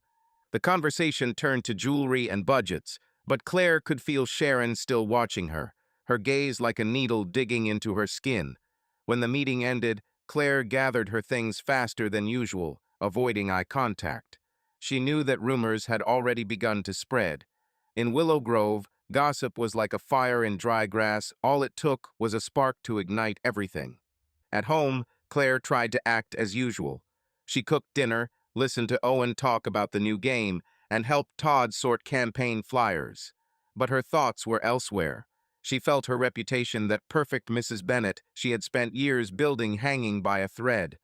If Sharon keeps digging, if anyone else notices something strange, everything will fall apart. Her marriage, her job, her life. And the worst thing is Owen. How will he look at her if he finds out? Todd, as always, did not notice anything. He sat at the kitchen table, scrolling through his tablet and muttering something about a new opinion poll. Claire, have you talked to Linda about supporting the TA for the campaign? He asked without looking up. Yes, everything is fine, she answered automatically, stirring the sauce. Her voice was empty, like an echo. Great, you're doing great, he nodded, already switching to something else. Listen, the guys from the newspaper will arrive tomorrow. We need to prepare the living room. Can you? Claire squeezed the spoon so hard her knuckles turned white. She wanted to scream that she couldn't, that she was drowning, that her life was falling apart, and he wasn't even looking at her. But instead she nodded. Certainly. When Todd went into the office and Owen ran to his room, Claire took out her phone. She knew she shouldn't, but her fingers opened the chat with Jadon. She hadn't texted him since that night at the skate park, but his last message, "If you change your mind, I'll be waiting," still burned in her mind. She started typing, erasing, typing again. Finally she wrote, "We need to talk. Today, skate park, 22 o'clock. The answer came almost immediately, "I'll be there." The skate park was dark. Only the faint light of the streetlights revealed the outlines of the ramps and benches. Claire parked, her heart pounding as if she were running a marathon. She stepped out of the car, her sneakers crunching on the gravel, and saw Jadon sitting on the bench. He was wearing the same black sweatshirt he always wore, but he looked tired, almost vulnerable. When he saw her, his face lit up, but Claire did not let him speak. "People are starting to notice," she said, her voice harsh, almost accusing. "Sharon, from TA, she saw us. She asks questions." Jadon frowned as he stood up from the bench. What did she see? We didn't do anything in public, Claire. It doesn't matter. She clenched her fists, her voice trembling. She feels something. And if she starts talking, if word gets back to Todd, to the school, it's over, Jaden. All. He stepped towards her, but she retreated. Claire, calm down, he said softly. Nobody knows anything. It's just gossip. We'll be more careful. Be careful. She laughed, but it was a bitter, almost hysterical laugh. You don't understand. This is not just gossip. This is my life, my son, my reputation. If this comes out, I'll lose everything. You won't lose me. His voice became quieter, but there was steel in it. I'm here, Claire. I won't leave. She looked at him, and her anger began to dissolve, giving way to something more dangerous. She was scared, driven into a corner, but his words, his look, they were like a lifeline. She hated herself for it, but she felt herself drawn to him, how her body and soul yearned for his warmth, his confidence, his ability to see the real her. Jaden, she whispered, her voice breaking. I can't. I shouldn't. But he was already there, his arms embraced her, and Claire did not resist. She pressed herself against him, her face buried in his shoulder, and for the first time all day she felt like she could breathe. His smell cologne mixed with something boyish and alive was like an addiction. She knew it was wrong, that it only made her more vulnerable, but she couldn't stop. I won't let anyone hurt you, he whispered, his lips touching her hair. We can handle it, Claire. Together. She raised her head, and their lips met. The kiss was desperate, almost painful, full of fear and desire. Claire felt her world crumble, but in his arms she was alive. And that was the only thing that kept her afloat. When she returned home that night, Todd was already asleep and Owen was playing in his room. Claire looked at her reflection in the bathroom mirror, pale face, shiny eyes, the trace of his hands on her skin. She was on the edge, but couldn't stop. Jaden was her salvation and her curse, and she knew that with every step she was sinking deeper into this addiction. Claire sat at the kitchen table, sorting out the mail, while Todd worked in the basement, sorting boxes of campaign materials. Owen, as usual, was in his room, buried in his phone, and their Labrador, Max, was dozing at Claire's feet. On the outside, it looked like a normal Saturday evening, but inside Claire felt her nerves taut like strings ready to snap.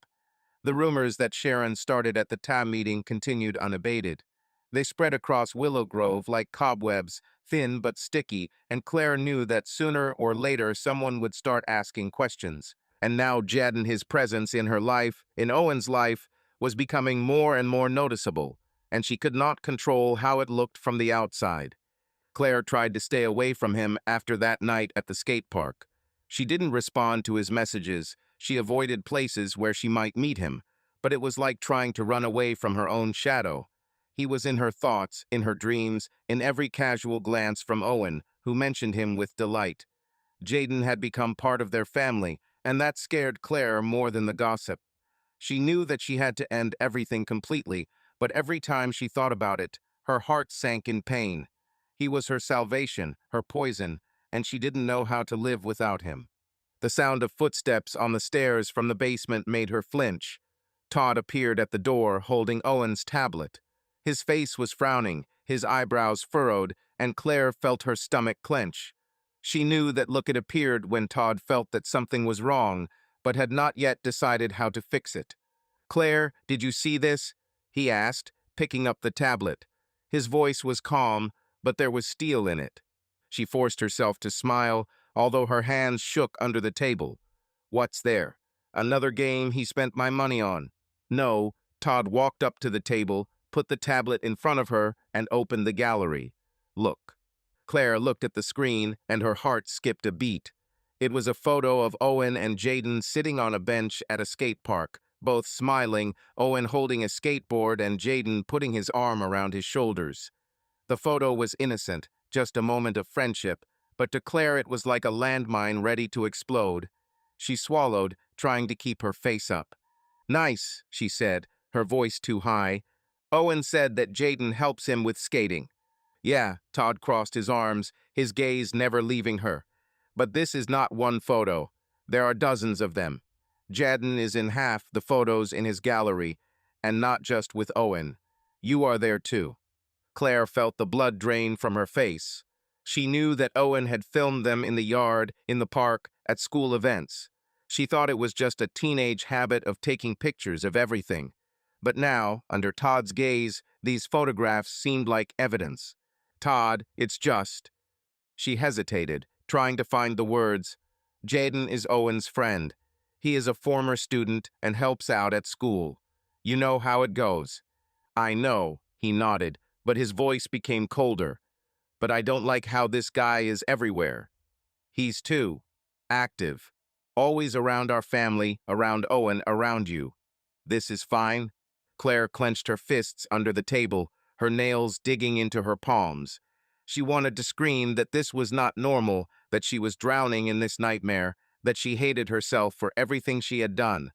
But instead, she forced herself to smile. Todd, you're exaggerating. He's just a teenager who wants to be cool to Owen. Nothing strange. Maybe so. He looked at her with a long, searching gaze, and Claire felt her skin covered in goosebumps. But I'll check anyway. I'll talk to the school principal and find out who this guy is. I'll talk to Owen too. Don't. The words came out faster than she intended, and Todd raised an eyebrow. That is, you shouldn't scare him. Owen has finally found someone he feels comfortable with. I don't want him to think that we don't trust him. Todd looked at her for a few more seconds, then nodded, but his face remained tense. Okay, but I will still keep it under control. I don't like this Jaden. He went back to the basement, taking the tablet, and Claire remained sitting, feeling like her world was collapsing. Todd didn't know the truth, but he started digging, and it was worse than if he had simply blamed her. His suspicions were like a shadow that was getting closer, and Claire didn't know how long she could hide. That night, after Todd fell asleep and Owen locked himself in his room, Claire sat in the kitchen, looking at her phone. She hadn't texted Jaden since their last meeting, but his messages still lingered in her mind like open wounds. She knew she should stay away, but Todd's words, his look, his threat to test Jaden made her feel cornered. She was on the edge, and the only one who could understand her was him. She opened the chat and wrote, "We need to meet. Today, Motel, 23 o'clock. Her fingers trembled as she pressed send. The answer came almost immediately, I'll be there. The motel was the same as always, cheap, with the smell of old carpet and dim lights. Claire entered the room, her heart pounding and her thoughts confused. Jaden was already there, sitting on the edge of the bed, his dark eyes watching her with the same intensity that always made her feel naked. What's happened? He asked, standing up and walking towards her. You haven't written in forever, and now you look like the world has collapsed. He collapsed, her voice broke, and she felt tears burning her eyes. Todd found the photos. You, Owen, me. He thinks you're too close to our family. He wants to test you. Jaden frowned, his hands clenched into fists. And what? Let him check. I didn't do anything illegal. You don't understand, she shook her head, her voice becoming almost hysterical. If he starts digging, if rumors get back to him, it's over, Jaden. My life, my reputation, everything. He stepped towards her, his hands resting on her shoulders, and Claire felt her body involuntarily relax under his touch. Claire, breathe, he said softly. We can handle it. Nobody knows anything. These are just photos. These are not just photographs, she looked at him, her eyes full of despair. This is evidence, and I can't stop. I tried, Jaden. I tried to leave, but I couldn't. His gaze softened, and he pulled her towards him, hugging her as if he wanted to protect her from the whole world. Then don't go, he whispered, his lips touching her forehead. Stay with me, Claire. We will find a way out. She knew that this was madness, that it would only drag her deeper into the abyss. But in his arms, she felt alive, and it was the only thing that kept her from falling. She kissed him, desperately, almost violently, and they fell onto the bed, their bodies entwined in a familiar, painful dance. Every kiss, every touch was like a cry for help, but Claire couldn't stop. She was dependent on him, on this feeling, on the illusion that she could be someone else. When it was over, she lay next to him, looking at the ceiling. The guilt returned, as always, but now it was mixed with a new feeling fear. Todd dug, the rumors grew, and Claire knew her time was running out. But instead of running, she turned to Jaden, her hand resting on his chest. "What are we doing?" she whispered. He looked at her, his eyes full of determination. "We are fighting, Claire. For us." And she nodded, although she knew it was a lie. They didn't fight. They were drowning, and she was too weak to get out. Autumn in Willow Grove smelled of fallen leaves and smoke from fires, but in the elementary school auditorium, the air was stale, saturated with the smell of coffee and tension. Claire Bennett sat at the long table, clutching the agenda folder, her fingers nervously fiddling with the corner of the paper. She was dressed impeccably, a dark green dress, her hair pulled back into a neat bun, light makeup that hid the shadows under her eyes. Mrs. Bennett, the perfect council candidate's wife, the perfect mother, the perfect teacher. But inside she was like glass, cracked under pressure, ready to shatter into fragments at the slightest blow. The meeting went on as usual. Linda, the chairwoman, was discussing plans for the fall festival. Parents were arguing about the budget for decorations. Someone was suggesting getting local sponsors. Claire nodded, took notes, smiled when asked, but her mind was elsewhere. She thought about Todd, who began to ask questions about Jaden, about his suspicions, which were becoming more acute. She thought about Sharon, whose gossip spread through the city like poison, and about Jaden, his last message, his hands, his voice that whispered that they could handle it. She was on the edge, and every whisper, every glance in this room seemed like a death sentence to her. "Claire, are you with us?" Linda's voice broke her out of her trance. She looked at Claire with a slight smile, but there was concern in her eyes. "We are discussing volunteers for the festival. Any ideas?" Claire swallowed, forcing herself to focus. "Yes, of course." Her voice was hoarse, and she cleared her throat, straightening the folder.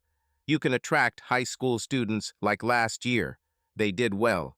"Oh, right." Sharon, sitting 2 chairs over, leaned forward, her smile sweet but sharp as a knife. "You know everything about high school students, Claire. Especially one thing, right? What's his name, Jaden?" The hall fell silent. Not completely, but enough that Claire felt the air thicken. She froze, her fingers clenching the folder so that the paper crumpled. All eyes were on her, and she knew this was not a random comment. Sharon has been digging, and now she's throwing down the gauntlet publicly. "Sharon, what do you mean?" Linda tried to diffuse the situation. Her tone was light but tense. "Jaden helped at the graduation. He seems to be a friend of Claire's son." "Oh, I know," Sharon shrugged, but her eyes sparkled with gloating. "It's just weird how he's everywhere Claire is. At school, in the park, even in their yard. I just thought it was unusual. For the teacher, I mean. We all know how important it is to maintain boundaries, right?" Claire felt her face heat up. She wanted to respond, to say something witty, to brush it off like she always did. But the words got stuck in my throat, and instead of them came anger hot, almost uncontrollable. She looked at Sharon, and at that moment her mask, that very ideal Mrs. Bennett, began to crack. "What are you trying to say, Sharon?" Her voice was quiet, but rage trembled in it. "Come on, speak directly." "Enough hints." Sharon blinked, clearly not expecting such a reaction. The other parents looked at each other, someone coughed, but no one intervened. "I'm not trying to do anything, Claire," Sharon said, her voice becoming sweeter, but with a false edge to it. "Just an observation. You work so hard, you give so much. It must be easy to get confused when someone young and charismatic is always around." It was a low blow, and Claire felt her control crumble. She stood up, her chair creaking on the floor, and all eyes turned to her. Her hands shook, and the folder fell onto the table with a thud. Confused, her voice became louder, almost a scream. "You think I don't know what you're doing? You sit here, throwing out your poisonous hints, because you have nothing better to do than delve into other people's lives." "Claire, calm down." Linda jumped up, her voice full of anxiety. "Let's not." "No, that's enough." Claire turned to her, her eyes shining with tears, but she couldn't stop. "You all think you know me. Perfect Claire, perfect wife, perfect mother, perfect teacher. But I can't do it anymore. I can't be this doll that you all want to see." The hall froze. Even Sharon, who usually doesn't get lost, sat with her mouth open. Claire felt her chest tighten and tears flow down her cheeks, but she couldn't stop the flow of words. "You have no idea what it's like to keep everything under control, to smile when you want to scream, to pretend that everything is fine when everything is crumbling inside. I'm tired. I can't take it anymore," she gasped, her voice breaking, and she pressed a hand to her chest as if trying to keep herself from falling apart. Her parents looked at her, some with sympathy, some with shock, and Sharon with barely hidden triumph. Linda walked up to her, putting her hand on her shoulder. "Claire, let's go out," she said quietly. "You need to breathe." But Claire recoiled, her eyes wild and full of pain. "I don't need to breathe. I need. She didn't finish. She grabbed her bag and ran out of the hall, her heels clicking on the linoleum like gunshots. In the hallway, she leaned against the wall. Her breathing was ragged, tears streaming down her face. She felt disassembled, like a toy whose batteries had been removed. For the first time in her life, she couldn't be normal, couldn't put on her mask and play a role, and it was both liberating and terrifying. She took out her phone, her fingers trembling as she opened a chat with Jadden. She hadn't written to him since their last meeting, but now, standing in the empty school hallway, she felt like he was the only one who could understand. She wrote, "I'm broken. Skate park, please." The answer came a minute later, "I'm coming." The skate park was cold, the wind rustled the fallen leaves, and the streetlights cast long shadows. Claire sat on the bench with her arms wrapped around herself, her face wet with tears. She heard the gravel crunch under Jaden's feet and looked up. He looked worried, his dark eyes searching for her as he sat down next to her. "Claire, what happened?" His voice was soft, but there was anxiety in it. "You're trembling all over." She shook her head, her voice hoarse. "I lost my temper. At the meeting. Sharon." She started again, and I couldn't. "I screamed, Jaden. In front of everyone. I've never done that." He moved closer, his hand resting on her shoulder, warm and soothing. "Hey, breathe. You're human, Claire. Not a robot. You have the right to lose your temper." "No, I don't." She looked at him, her eyes full of despair. "I have to be perfect. For Todd, for Owen, for school. And now they will all talk. They know Jadden. Maybe not everything, but they feel it. And I can't stop it." He put his arm around her, pulling her towards him, and Claire didn't resist. She buried her face in his sweatshirt, her tears soaking into the fabric. "You don't have to be perfect," he whispered, his voice firm but gentle. "You have to be yourself. And I see you, Claire, the real one." Her heart sank. She wanted to believe him, wanted to drown in his words, in his arms. But the fear was stronger. "If this gets out," she whispered, "I will lose everything. Owen, Todd, all." "You won't lose me," he pulled away, looking into her eyes. "I'm here, and I won't leave." Claire looked at him, and at that moment her resistance collapsed. She kissed him, desperately, almost fiercely, as if it could drown out her fear, her pain. He answered, his hands tightening around her waist as they sat there in the cold skate park, lost in each other. Claire knew that this was not a solution, that it would only drag her deeper into the abyss. But she was too broken to stop. Claire stood at the bedroom window, looking at the bare branches of the maple trees swaying in the wind. Her hands were shaking, clutching a cup of cold tea, and yesterday's conversation with Todd was spinning in her head. His questions about Jadden, about her strange behavior, about the rumors that reached him through Sharon were sharp as blades. He didn't accuse directly, but his cold, "We need to talk again," hung in the air like a threat. Claire felt that her carefully built life was collapsing, and she did not know how to stop this collapse. The phone vibrated on the nightstand, and Claire jumped, almost spilling her tea. She knew who it was even before she looked. Jaden. His messages came less frequently after her breakdown at the Tom meeting, but each one was like a spark that threatened to set fire to her already fragile world. She tried to stay away, But after talking with Todd, after his suspicious look, she felt trapped. Jaden was the only one who saw the real her, and despite the guilt and fear, she couldn't completely cut that thread. The message read, "Claire, I can't do this anymore. Motel, 22 o'clock. Please, this is serious." Her fingers hovered over the screen. She wanted to write no, block him, erase him from her life. But instead she replied, "Okay." It was a mistake, but Claire no longer knew where the mistake was and where her only way out was. The motel was familiar shabby, with a flashing sign and a damp smell. Claire entered the room, her heart pounding and her fingers nervously fiddling with the strap of her bag. Jaden stood at the window, his back to her, his shoulders tense, his hair disheveled. There was something new in his posture, not the usual insolence, but desperation that made Claire freeze. "Jaden," her voice was quiet, but he turned around and she saw his eyes red, as if he had not slept or been crying. It was so unlike him that her stomach clenched. "You've come," he said, his voice hoarse, broken. "I wasn't sure."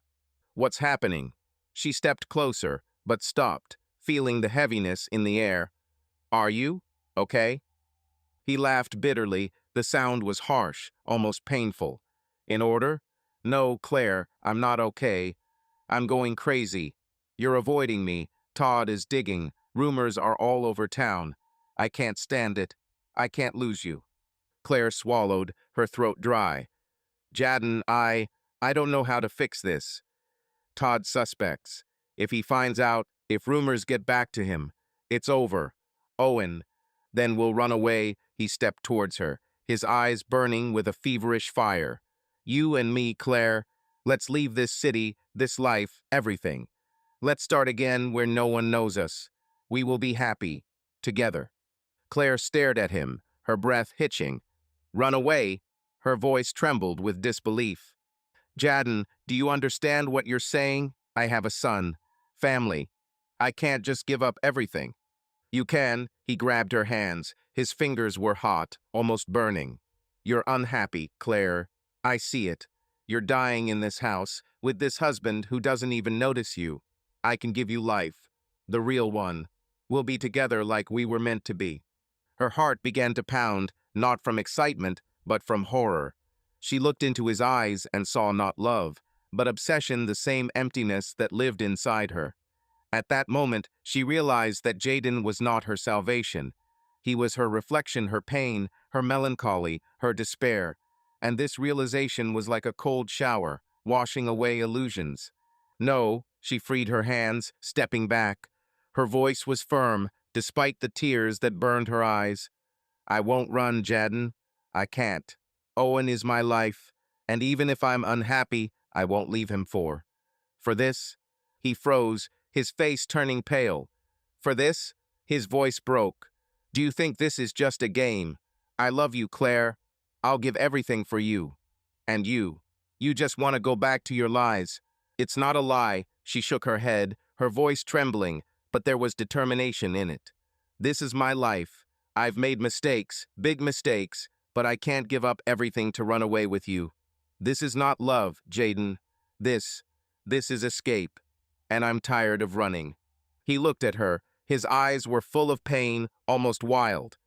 "If you leave me, Claire, I don't know what I'll do," he said, his voice quieter, but there was a frightening seriousness in it. "I can't live without you. Maybe I shouldn't continue at all." Claire felt her heart clench. His words were like a blow, and she realized that he was talking about suicide. It was manipulative, but there was such pain in his eyes that she couldn't just shrug it off. "Jaden," she stepped towards him, her voice full of panic. "Don't say that. You won't do this. You are stronger than this." "Stronger?" He smiled bitterly, retreating to the window. "Do you think I'm strong? You are the only thing that keeps me going, Claire. If you leave, I will have nothing left." Her tears streamed down her cheeks, but she clenched her fists, forcing herself to stand firm. "This is not love," she said, and her words were like a confession, like a release. "This is a pain. We're both broken, Jaden, and we're dragging each other down. I thought you were my way out, but you're just my reflection, my emptiness. He froze, his face contorting as if she had hit him. "You can't talk like that," he whispered. "You love me. I know this." "No," she shook her head, her voice becoming quieter, but firmer. "I loved the way you made me feel. Alive, necessary, but it's not you. This is what I was missing in myself, and I can't hide behind you anymore." Jaden looked at her, his hands dropped, and at that moment he looked not like the guy who turned her life upside down, but like a lost boy who didn't know where to go. "Then what should I do?" His voice was barely audible. "How can I live without you?" Claire swallowed, her throat sore from crying. "You will find your way," she said quietly. "You're young, Jaden. You have your whole life ahead of you. But I have to stay. For Owen's sake. For your own sake." She turned towards the door, her legs as heavy as concrete.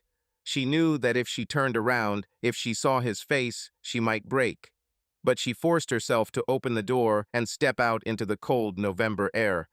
Her car was parked outside the motel, and Claire sat behind the wheel, her hands shaking so much that she could barely put the key in the ignition. She didn't go home right away. Instead, she stopped in the empty parking lot of the park where she had once met Jaden. Sitting in the dark, she looked at the stars and allowed herself to cry not from guilt, not from fear, but from pain for herself, for Jaden, for the life she had almost destroyed. She realized that he was not her love. He was her escape, her cry for help, her reflection of emptiness. And now she knew that she had to find herself not in him, not in Todd, but in herself. Claire took out her phone and texted Jaden one last time, "Sorry, goodbye." Then she blocked his number and started the car. There was a house waiting for her, Owen, Todd, and perhaps a difficult conversation that could no longer be avoided. But for the first time in months, she felt that she was taking a step not into the abyss, but towards herself. The November evening in Willow Grove was cold, with a bitter wind that blew fallen leaves across the sidewalks. The high school auditorium was packed as city residents gathered for the final debate of local council candidates. The stage was decorated with banners bearing patriotic colors, and the air was buzzing with conversation mixed with nervous anticipation. Todd Bennett, in his best suit, stood at the podium, practicing his final lines with an assistant. His face was focused, but confident he knew this was his moment. Claire sat in the front row, next to the other wives of the candidates, her hands folded in her lap and her smile tight as a string. She was dressed in a dark blue suit, her hair was done, her makeup was flawless. Mrs. Bennett, the perfect support for her husband, but inside she was on the edge. The last weeks have been hell. After her breakdown at the TA meeting, rumors about her and Jaden grew like weeds, infiltrating every corner of Willow Grove. Todd became colder, his questions about Jaden sharper, although he never directly accused her. Claire felt her world shrinking, her reputation, her marriage, her role as a mother hanging in the balance. She cut off contact with Jaden after that night at the motel when she refused to run away with him, but his last message is, "Sorry, goodbye." It still burned like an open wound. She thought that this was the end, that she could collect herself and move on. But now, sitting in this hall, she felt that the end was yet to come. The debate has begun. Todd spoke confidently, his voice filled the hall, promising stability, prosperity, family values. Claire nodded and clapped in the right places, but her gaze wandered around the crowd. She looked for familiar faces, Sharon, Linda, other top parents who might whisper behind her back. But then she saw him, Jaden. He stood in the far corner of the hall, near the exit, wearing a black sweatshirt, his dark eyes fixed on her. Claire felt her heart stop. What is he doing here? After everything, after her words, after their farewell? His presence was like a ticking bomb. She knew what he could do: step forward, speak, tell everyone the truth. One word from him could destroy everything. Todd's campaign, their marriage, her reputation. But there was no malice in his gaze. There was pain, despair, and something else: determination.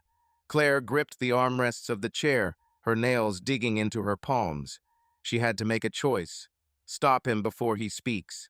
Admit it yourself, take control of your truth. Or remain silent, hoping that he will leave as he promised. The presenter announced a break, and the hall began to buzz. People stood up, talking. Todd came down from the stage to shake hands with voters, while Claire remained seated, her eyes glued to Jaden. He didn't move, just looked at her, and at that moment she realized that he was waiting. Not her words, not her actions, but her decisions. This was her last chance to choose herself or the lie she had lived for years. Linda walked up to her, her face worried. "Claire, are you okay? You're pale as chalk." "I need to go out," Claire muttered, standing up. Her legs were shaking, but she forced herself to walk towards the exit, to where Jaden stood. She didn't know what she would say, she didn't know what she would do, but she knew she couldn't hide anymore. He stepped towards her as she approached, his eyes full of emotions she couldn't quite make out. "Claire," he said quietly, his voice hoarse, "I didn't want to come, but I had to see you. Once."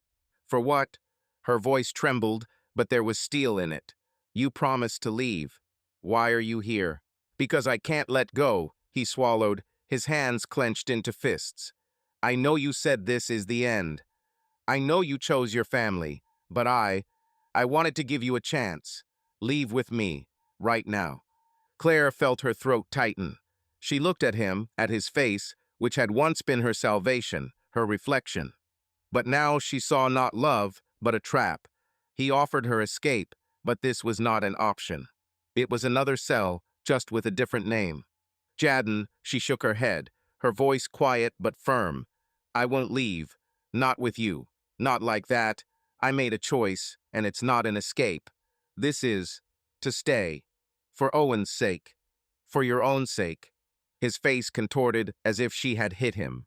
"Will you choose him?" he asked, his voice filled with pain. "Todd, this lie?" "No," she looked into his eyes, and for the first time her voice was honest. "I choose myself. Not Todd, not you, not this perfect Mrs. Bennett I tried to be. I choose the truth, even if it destroys me." He froze, his eyes widening. "What do you mean?" Claire swallowed, her tears stinging her eyes, but she didn't look away. "I mean, I'm tired of hiding. If you want to tell everyone, tell them. I won't stop you, but I won't lie anymore. Not you, not Todd, not yourself." Jaden looked at her, his face a mixture of pain and disbelief. He opened his mouth to say something, but then closed it, his shoulders slumping. "Are you really going to do this?" he whispered. "Will you confess? If you have to." Her voice trembled, but there was strength in it. "I don't know what will happen next. Maybe I'll lose everything. But I can't live in this cage anymore. I have to be honest. For Owen's sake. For your own sake." He looked at her for a long time, his eyes sparkled, but he did not cry. Finally, he nodded, stepping back. "Okay," he said quietly. "I won't tell. Not because I don't want to, but because I see you, the real one, and I don't want to be the one to break you." Claire felt her chest tighten. She wanted to say something, to thank her, to apologize, but the words stuck. Instead, she simply nodded and Jaden turned, walking off into the darkness. She knew that this was the last time she would see him. The debate resumed and Claire returned to the hall, her face pale but her eyes clear. Todd finished his speech and the audience applauded, but Claire barely heard. She knew what she had to do. When the debate ended and Todd approached her, smiling for the press, she took his hand and led him aside, away from the cameras. "We need to talk," she said, her voice quiet but firm. "Not here, at home." Todd frowned, his smile faltering. "Claire, now is not the time. This is important." She looked into his eyes, and there was such honesty in her gaze that he fell silent.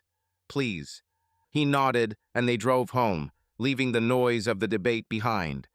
There was silence in the car, but Claire felt strangely relieved. She knew what awaited her: a difficult conversation, perhaps the end of a marriage, pain for Owen.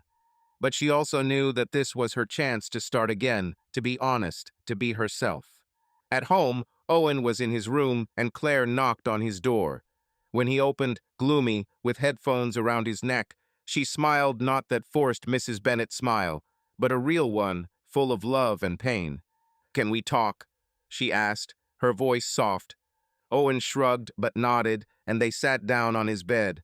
Claire looked at him, at his face that was so similar to hers, and felt her heart clench. For the first time in months, she was truly here, not hiding behind a mask, not running away into her fears or desires. "Owen," she began, her voice shaking, but she didn't stop. "I made a lot of mistakes, and I want you to know that I'm trying to fix them. Not for Dad, not for anyone else, but for us. For your sake." He looked at her, his eyes were wary, but something warm flashed in them. "Mom, are you okay?" She smiled, tears streaming down her cheeks. "No," she said honestly, "but I will, and I want you to know that I'm always here. For you." Owen didn't answer, but nodded, and Claire felt his hand touch hers. It was a small movement, but it meant everything to her. She destroyed the image of the ideal Mrs. Bennett, but perhaps it was the first step towards a life where she could just be Claire, a mother, a woman, a person. And looking at her son, she knew it was worth it. Subscribe to our channel so that your love doesn't cheat on you, and go ahead and listen to the next story, because this story is nothing compared to the next one. If you're under 18, don't even think click to the next one.